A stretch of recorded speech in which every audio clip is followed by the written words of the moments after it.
Okay, that was a brilliant one and so very inspiring. Pelumi, thank you so much. And Chizoba, thank you. John has specially requested that we kick off the conversation on this segment, the very last segment for the day, conversation on breastfeeding. And so I kindly ask that you do us that favor, John. Yes, I will, certainly. So it's time to meet Dr. Kolaojo Boluwatiwi, a general healthcare practitioner with a passion to avail every member of society and the family the right to good health. Our attention today is the mother and child, and breastfeeding is at the center. So welcome to the program, Doctor.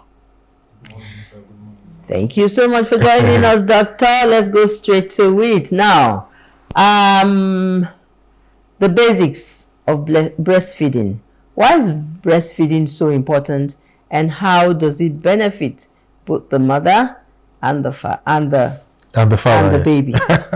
First of all, we'll go to the father later. Thank you for having me on the program. So breastfeeding,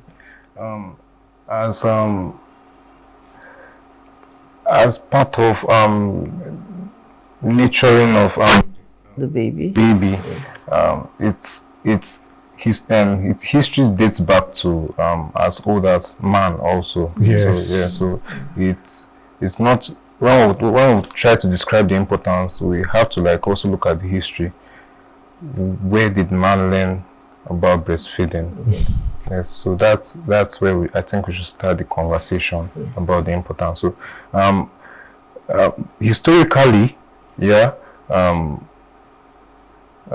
mother and child bonding has been noted that it all began from the first from giving birth and the first contact with the baby. So the baby comes out, and the first thing after the placenta is severed and separated, so it's brought to the mother and begins to suck.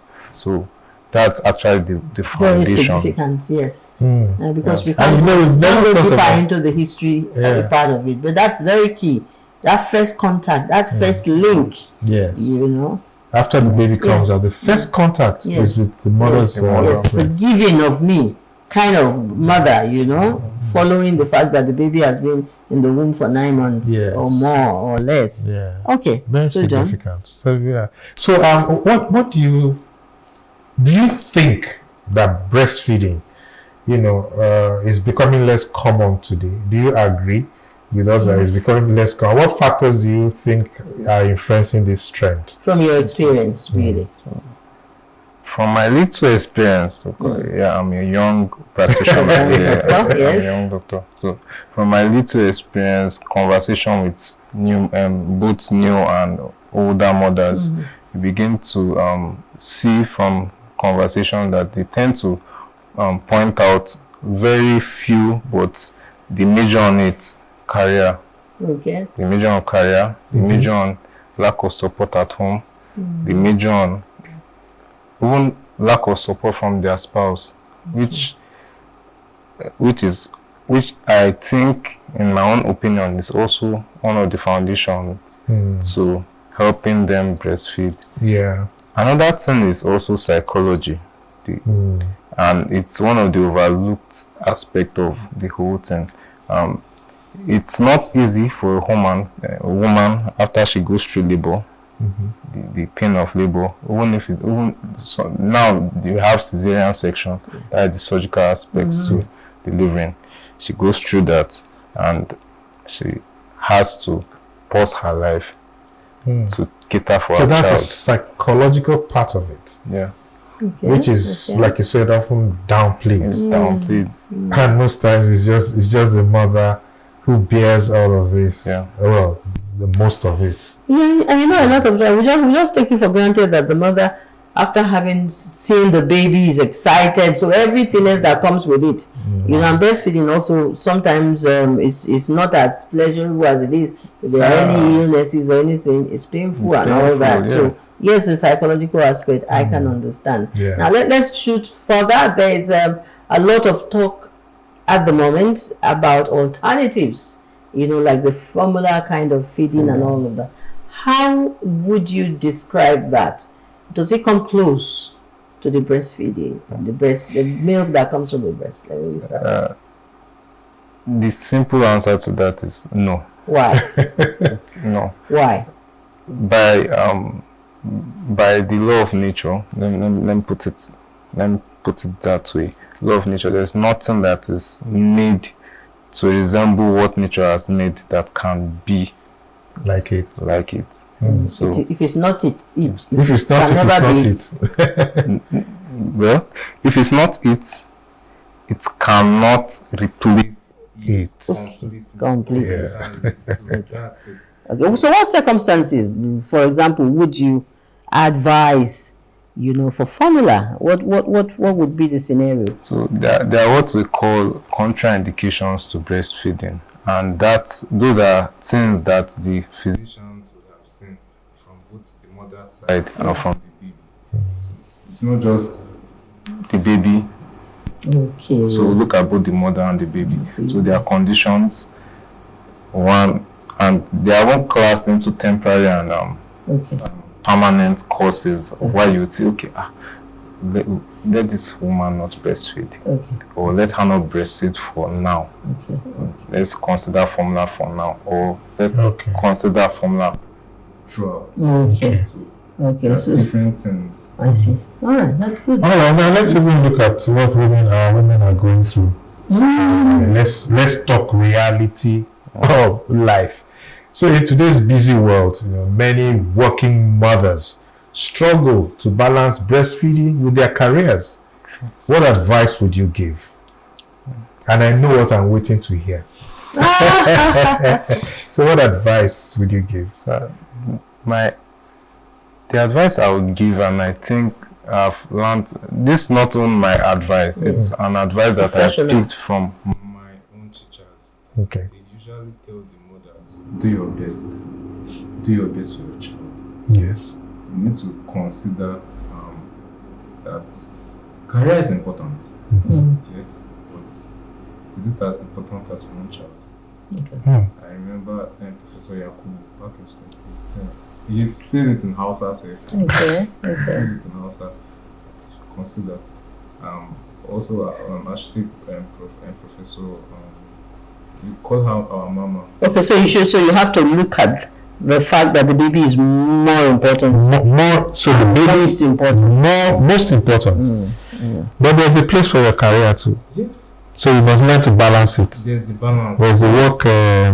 But you have to learn to balance it. And I really would say the reason why we're having this imbalance to it is because I feel the older mothers have not passed or are not passing how their own experience, how they did it to the younger ones. So the younger ones don't have like a blueprint of, okay, this is what I learned.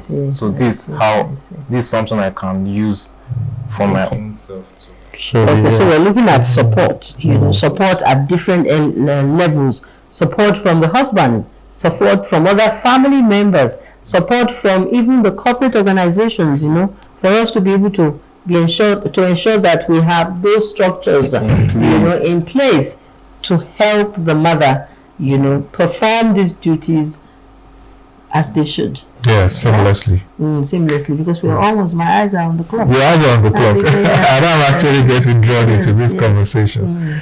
Well, last question. Yeah, I mean, let's even look briefly, at the societal pressures, other societal pressures that might influence mothers' decision either to breastfeed or not. Would you, how can we create more supportive environments for breastfeeding mothers? It all comes down to one, the mother herself, because one, she has to make up her mind that, okay, I'm going to do my best for my own child. It also comes down to also the family members, the husband, yes, person. He also has to ensure that he supports his wife. Support your wife. Yes, this is something we cannot overemphasize. We can't overemphasize it. The husband should come in for the wife. The family members also, when they see the husband coming in, they would also follow suit. Yes. Yeah, that's the listen. And then the employers too, of And the course. employers should Create an environment. policies, environment, and all. If those things are set in place, if those things are set in place, I don't think we'll be having any challenge. any challenge at all. Okay, this is a topic that it's very, very interesting because we're talking about life and the health of the mother and the baby at the same time. Because there are also some complications that come from the mother after giving birth if she's not breastfeeding.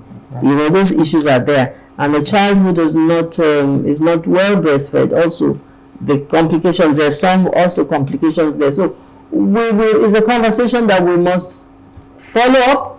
We haven't done enough. We haven't explored. We haven't explored. Like we haven't talked about fathers and breastfeeding. Yes.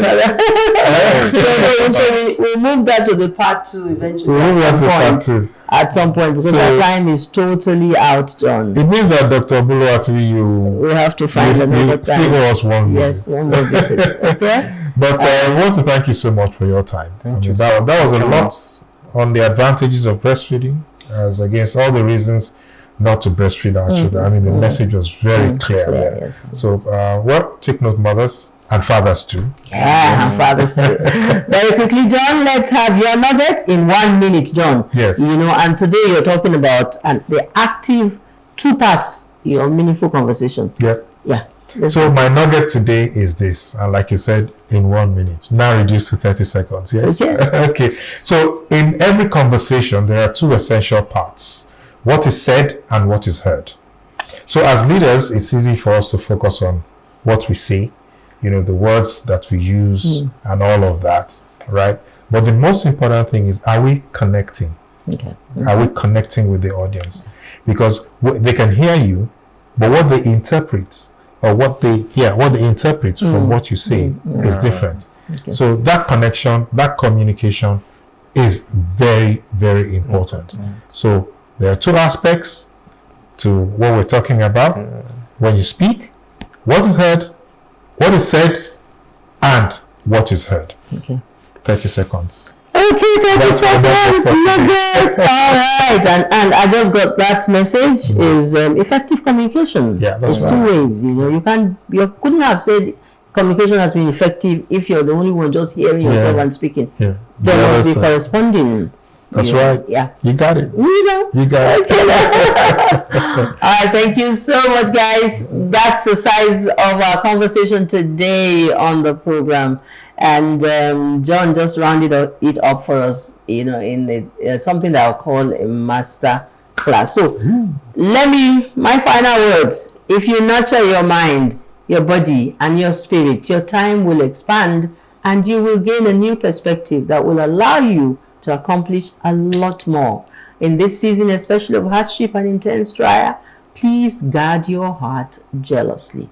Fill it to an overflowing with only good thoughts and be intentional about it. That's How about that? That's And I love you. Thank you for your time. We'll see you again, same time next week. And I'm John Sanaya. I'm out.